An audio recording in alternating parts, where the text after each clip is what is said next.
This mini okay, this miniature describes that many Muslims are performing a lot of good deeds in the name of religion.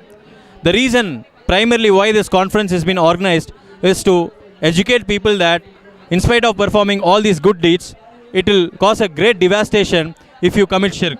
For example, a Muslim, the moment he says Kalima, La ilaha illallah Muhammad Rasulullah, he becomes a Muslim. The moment he becomes Muslim, the first thing which is obligated on him is Salah. So he starts offering Salah. He does all the Salah in terms of offering Salah 5 times a day throughout his life. Secondly, he also performs another form of worship by fasting. So this Saum is another form of ibadat which he performs. After that, he will do all kind of zakat. Zakat is yet another, the 4th pillar of Islam. And finally, if he has power to travel, or if he is wealthy, and if he is able to do that in terms of health wise, he is encouraged to perform Hajj. So all these are the good deeds according to Islam.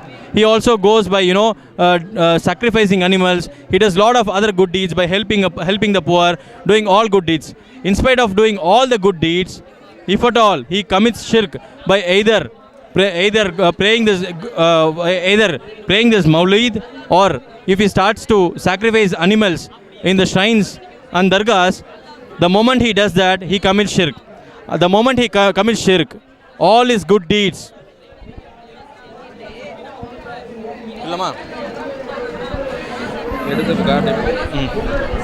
இங்கே வாங்க களிமா கீழே கூட வைங்க.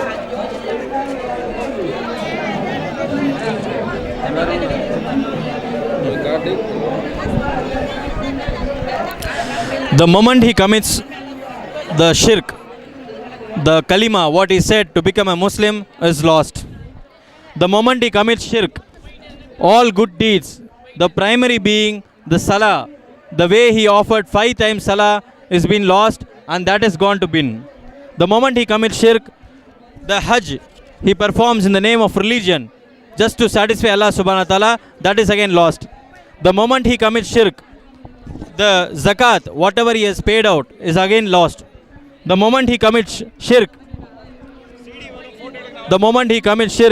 whatever saum, whatever fasting he has been doing is all lost.